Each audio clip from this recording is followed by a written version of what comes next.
Oh yeah, sexy biscuits. Nice. Long boys blues, 1975. A YouTuber's on the rise. Reviewing games late at night and sometimes friends. But Long boys blues, 1975.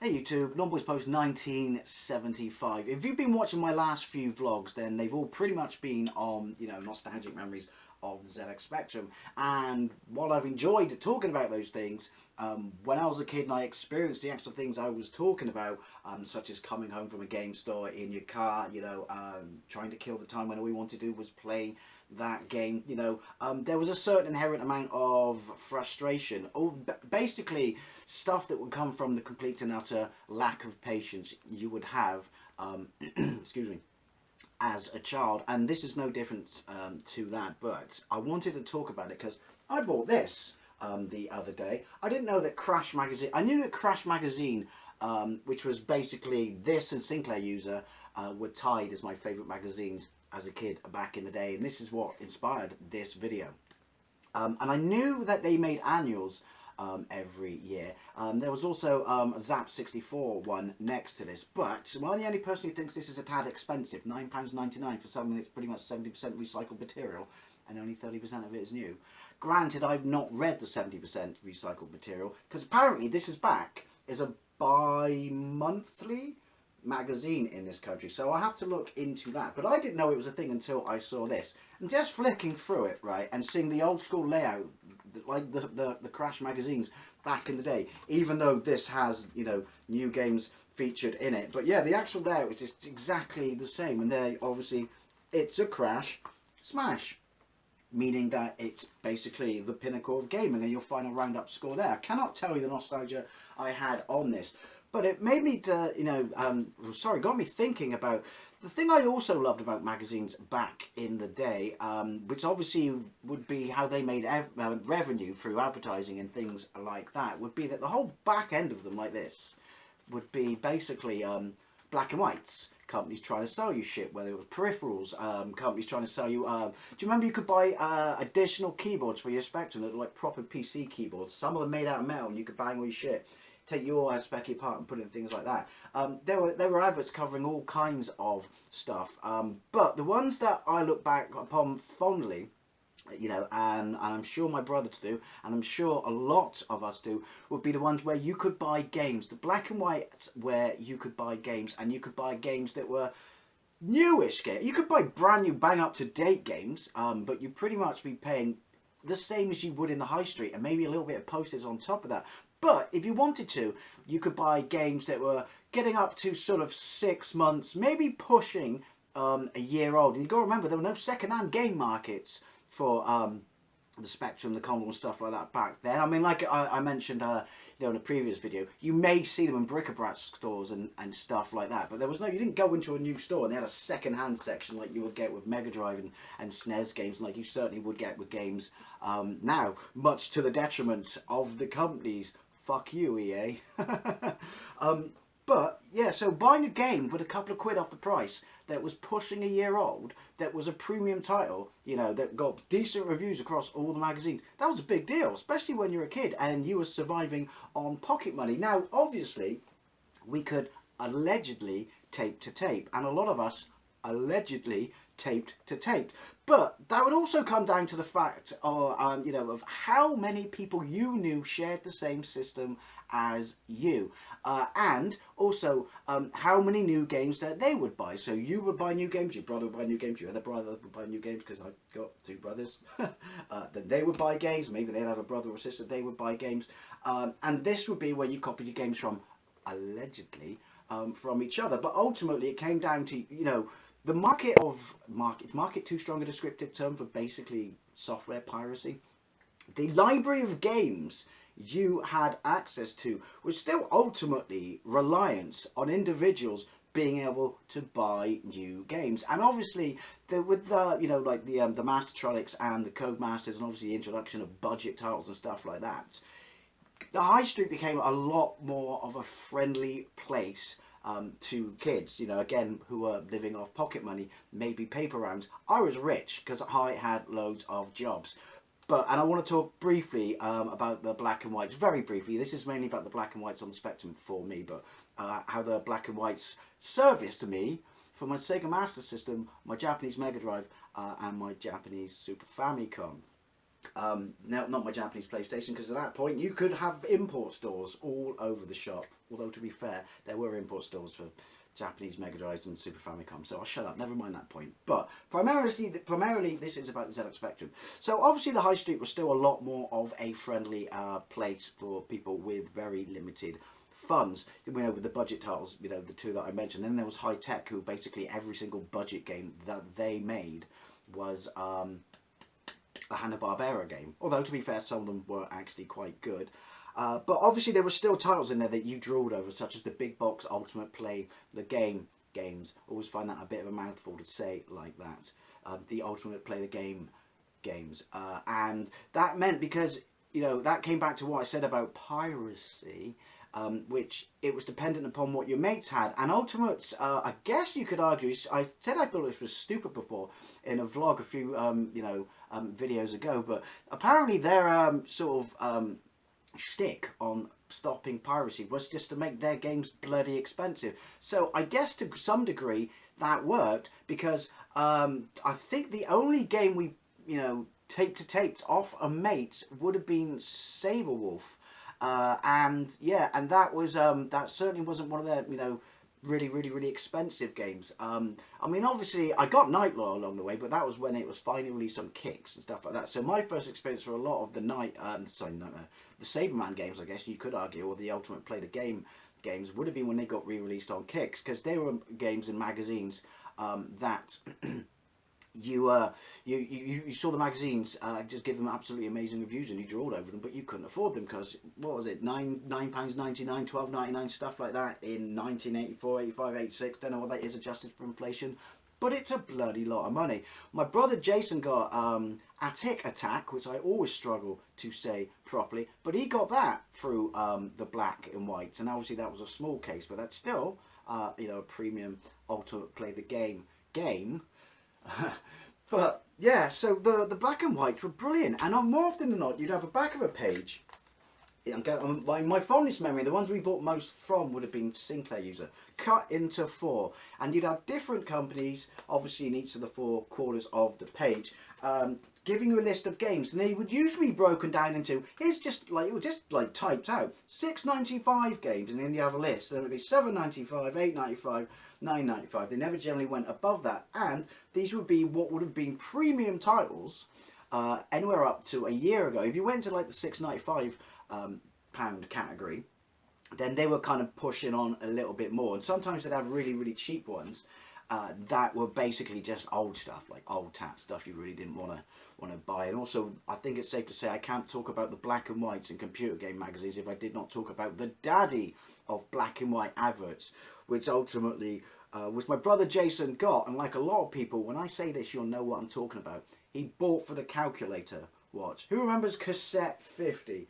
50 games and a free calculator watch for, what was it, $9.95? They were all shite. I don't think any of them were even machine code. I think they were all basic. Some of the times when you loaded them, you actually have to like type the run command at the end to fire up the game. And I think, yeah, the selling point for it was the calculator watch, because everyone wanted calculator watches in the early 80s, because, you know, they were calculator watches. It was a watch with a frigging calculator in it. It wasn't even a good calculator watch. Cascade cassette 50 with a calculator watch. I had a bloke in like a Buck Rogers, no, Battlestar Galactica space helmet. Yeah, my brother Jason got that, but he was more than happy with the watch. But I do remember playing through those games, and I don't think I came across a single one that I could even tolerate as a kid. And growing up from the infancy of the Spectrum, I'd seen some shit, and this was not the infancy. But anyway, so yeah, you'd have like a bunch of cheaper games, then all the way up to you know, like pushing full price, but not quite so much, maybe a couple of quid off, because obviously it was anywhere, well, maybe 6 months old and this stuff. And the other thing that was a problem, but we have memories about, was Castle Games is the one I remember ordering the most stuff of. That's a guess, but I'm pretty sure it was Castle Games or Castle Computers, and you had a turret in the top left-hand corner, and then the name either Castle Games or Castle Computers was coming off to the right-hand side of that. But I remember buying Saboteur 2 off them for, I think, almost £3 under the price of its actual, regional release price, and probably only about 6 to 8 months, and always had to add 50p for postage and packaging. Do you remember that? Always had to add 50p, but you never, for some reason as a kid, factored that in. But that was a game I definitely remember, and I remember the excruciating wait for it to come, because that was something else. It always said, please allow up to 28 days for delivery. Everything said that back then, everything. And I'm pretty sure they never sent it first class. I'm pretty sure they sent it second class. But yeah, please allow 28 days for delivery. So in your mind, you thought, if you were really lucky, like really lucky, you might get it in a week. Never got one of those in a week. Maybe a fortnight? No. Never ever got one until the final week, really pushing up and encroaching on the 28 days. I guess that was, that's how they save money. And obviously, I don't know where they bought these games so they could sell them at these prices. I mean, I'm sure someone could explain to me now as an adult, but I don't really care, because part of it is the charm of it as a kid, which is, oh my god, Saboteur 2. I got Saboteur 1. I actually got that in the high street off someone for Christmas, and I love it. But Saboteur 2, Avenging Angel, it's nowhere near as good, even though it's bigger. I gotta have that. I gotta have that. But I can't afford £8.95. But look, here it is for £6.95. Yeah, so I have a big fondness for that. And I remember we were on a school trip. That was something else that always coincided for some reason for me with the black and whites, was we were on a school trip. And so for some reason we were at, where was it? This would have been primary school. When was, that would have been 1986, wouldn't it? The original Saboteur was 85, I want to say. Pretty sure we were at primary school. Yeah, and I can't remember what it was, but we went with some other school, because my primary school was absolutely tiny. I am aware I'm waffling on tangents here. So we went with some other school. And yeah, that ended well. Yeah, I just remember just really wanting this game to come for when I got home on Friday. And for some reason it did actually. That was the one game I think actually, I mean, right, don't get me wrong, it wasn't like a 2-weeker or 1-weeker. It was, the full 28 days with delivery, but this school trip just coincided with the week that the game was dispatched. So I have massive fondness for that moment, which is just when we're coming back on this school bus, stopping, dropping all these other kids off at some school I'd never even fucking heard of, even as a kid, and then going the other like two hours journey to our primary school, where we could be dropped off and picked up by our parents, and just hoping that Saboteur 2 would have arrived. And it did. And that was something else that was fantastic when you were a kid, was looking for the jiffy bags. You come home for any one of these things that you bought. You come home from school every day, and the first thing you would do, you wouldn't even ask your mum, because you didn't want the answer to be, no, it's not arrived. Because for some reason, not knowing and looking for it, even though it would be in a really bloody obvious place, like by the door with all the other mail, or all the, the parents' keys for their cars and stuff like that. For some reason, you wanted to look anyway. Maybe this was the day that they didn't put things there, so even though it's not where it should be, it could still be here. It was like these little routines and rituals you had when you ordered from these magazines. But there was another side to them that was where you would end up cancelling your order.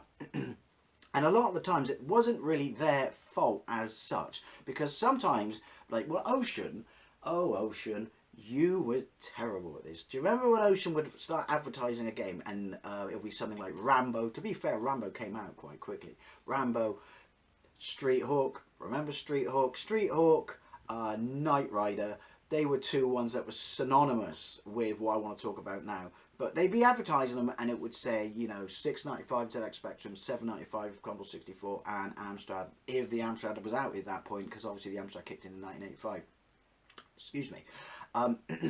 And yeah, so sometimes these black and whites at the back of magazines would start advertising these games, and they would be just a pinch under, just a pinch. This is how I remember it. I mean, for paying your postage and stuff like that, you probably would have been better off just going into the high street and pick them up. But they'd be a pinch under what the magazines, the adverts in the magazines were advertising them for. Because I remember this, I was a massive Street Hawk fan when I was a kid. Absolutely loved Street Hawk. It's funny, but if you think about it now it only ran for one season. There was only one season of Street Hawk, but when you were a kid, that went on forever and ever and ever. But basically, Knight Rider on a bike. Oh, I had to have Street Hawk. I had to have Street Hawk. And there was nothing to stop them doing this back in the day. I don't know if there is anything to stop them doing this now, but you could just advertise literally.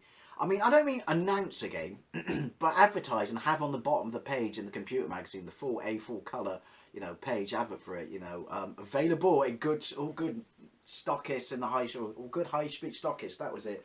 Now, so I remember ordering that, and that wouldn't have been through Castle Computers or Castle, whatever it was.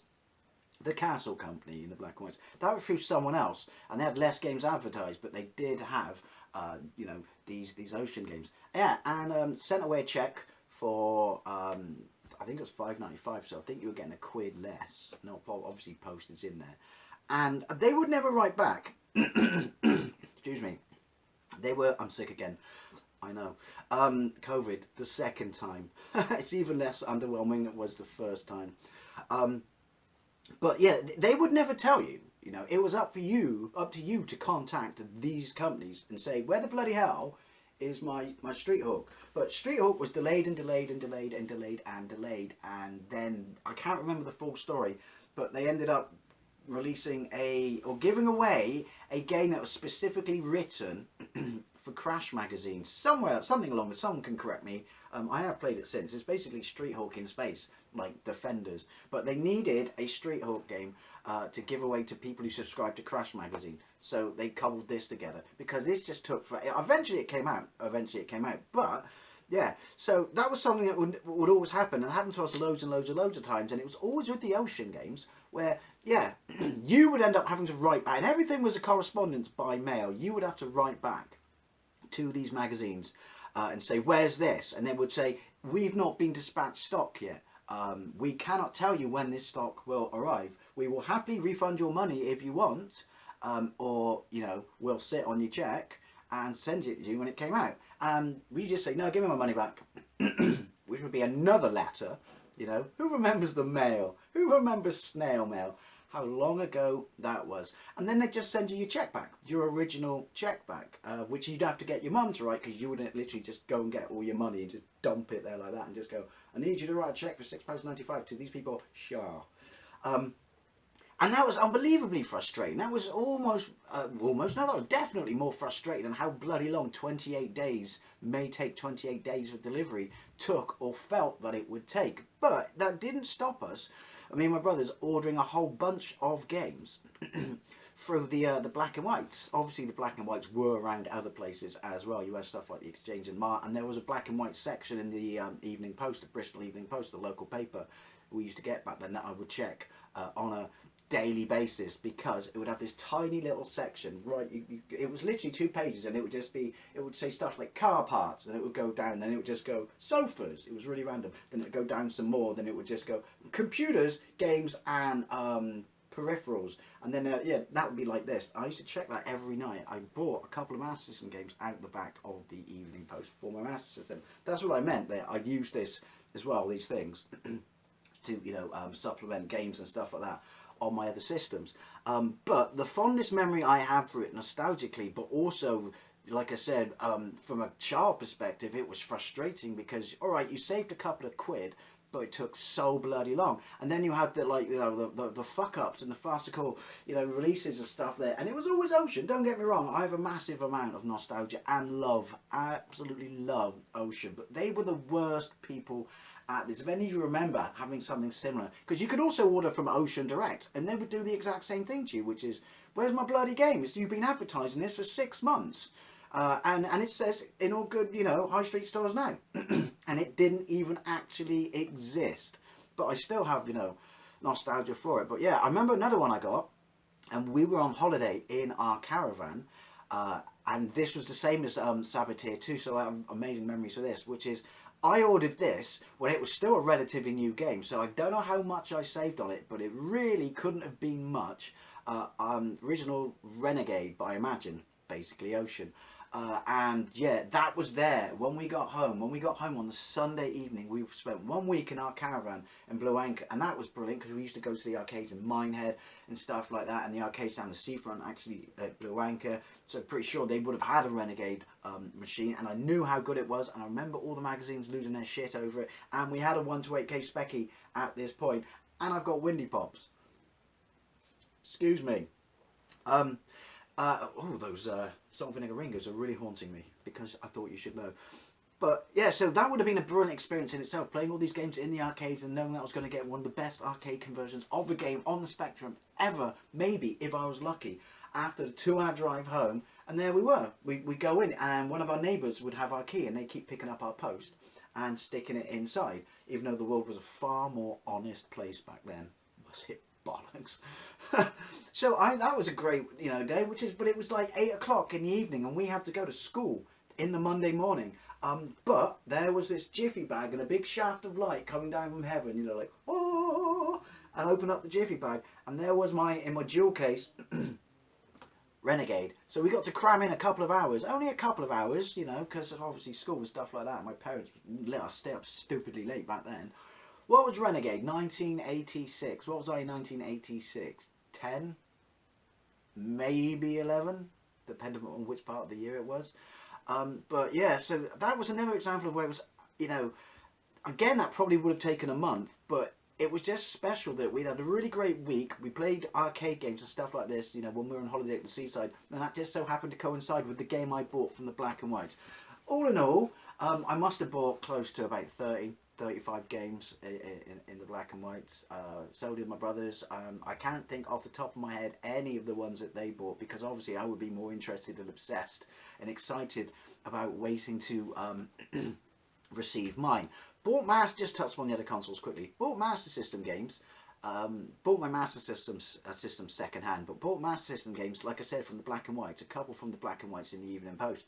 Never bought any for the Black and Whites in the magazines, like the official Sega Master System magazine, CVD and stuff like that, because they were like literally with postage. There was no difference. There was no odds to buying it over the high street. And then back then, at this point, when I had my Master System, go in town once a week with my mates on a Saturday morning, so like it made no odds. But I do remember, and I've told a bit of the story before, well, I've told the story before, that I really badly wanted Wonder Boy in Monsterland, because I love that game in the arcades. Even though it never should have been officially out in this country, there was a hacked English language ROM version of it at Westwood Ho. Couldn't get it anywhere. Could not get it anywhere, even though all the magazines, and it was a slightly older game, went mental about how good it was. So I noticed that you could order on an actual pamphlet for the games in one of the Master System cases. It said contact Virgin for you can order, sorry, when it listed all the games, you can order any of these games from Virgin. And so write a check, or my mum wrote a check for $24.99 and sent it to Virgin. And then even though the date on the check, so I'm pretty sure from a legal perspective they had to honour this. I'm still pissed off about this, can you tell, even though this was the 80s. Was before that they announced, and they did in magazines, that all these range of games are going up. Certain games are going up £5 or more to a different price, because Wonder Boy was, even though I always thought it was a premium title, was basically yeah, it was a 24, it was kind of a mid-range game. There were like, the cards, and then there was like 24 quid, 24.99 games, and then there was 30 quid game, 30 quid games on a Master System, mind, still cheaper than the NES. And yeah, that after I sent the check, this magazine announced that if I wanted it, oh no, this game was now the 30 quid game. They sent my fucking check back. They sent my check back, but that magazine, when they announced that across all the magazines, that was after the timestamp of my check. Even as a kid, I knew that you should have had to fucking honour that, so I just said bollocks to it then. If I got to pay an extra £5, I'll get Wonder Boy 3 The Dragon's Trap, which I did.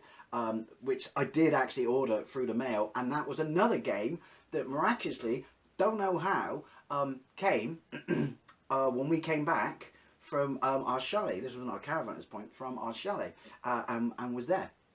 I remember it because my brother, my older brother didn't go on holiday with us then because he was a young adult, and he also threw a party in my parents' house, and there was a little bit of thieving going on and a little bit of damage, and he got the bollocking of his life. Do you remember that, Jason? Do you remember if you're watching this? Because I know you watch this sometimes. Yeah, and someone stole my fucking, what was it, stress reliever that looked like a pair of tits. You remember that, you bastard? But this 30 quid game sat there in a jiffy bag. And remained there. So that was, a fond memory for that. But obviously the Mega Drive, I had to buy that through the black and whites in the back of CVG. So this would have been CVG, not Mean Machines. When CVG Mean Machines was in it. Yeah, £189. And it came with an arcade stick. It wasn't the Sega arcade stick, because obviously this was I got Windy Pop, sorry, before the Japanese one was out. And yeah, 4 suckers on the bottom, and the stick was micro switched, but the buttons weren't, and I wore the first 2 buttons out really, really quickly and never used it again. But yeah, I was promised that my packing game would be Batman, the movie. Still gutted about this, so I paid £189, sent my check away. That came in a fortnight, actually. Didn't come all the way from Japan, obviously. Yeah, that came in a fortnight. But they gave me Rastan Saga 2. With a little letter saying, we don't have any Batman in stock. Batman? We don't have any Batmans in stock. Here's a Rastan Saga 2. We'll send you Batman when we get it. And I wrote to him loads, and I never did, because clearly he had no fucking intention. And that was my first game that I played for days and days and days and days and days was Rastan Saga 2. And I still loved it, because I hadn't played anything that looked or sounded as good as that before, outside of the arcades. And then basically I bought a few more games, Mega Drive games, through the black and whites.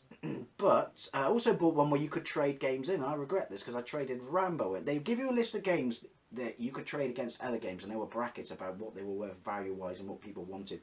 And for some stupid reason I traded Rambo 3 in against Space Harrier 2. And always regretted that, especially since they hole punched the fucking manuals. I hate shit like that, so they could keep it in a ring binder and keep everything safe wherever they ran their business, bastards.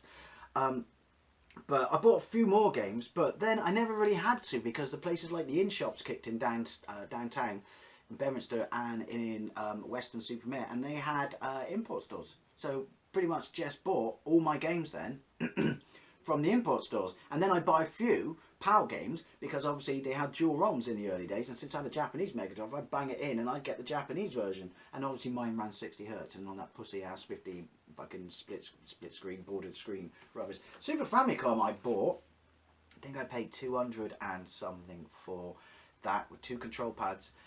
No, I paid a lot more than that. I'm confusing that with my Mega Drive. That must have been about 250 or something I paid for that.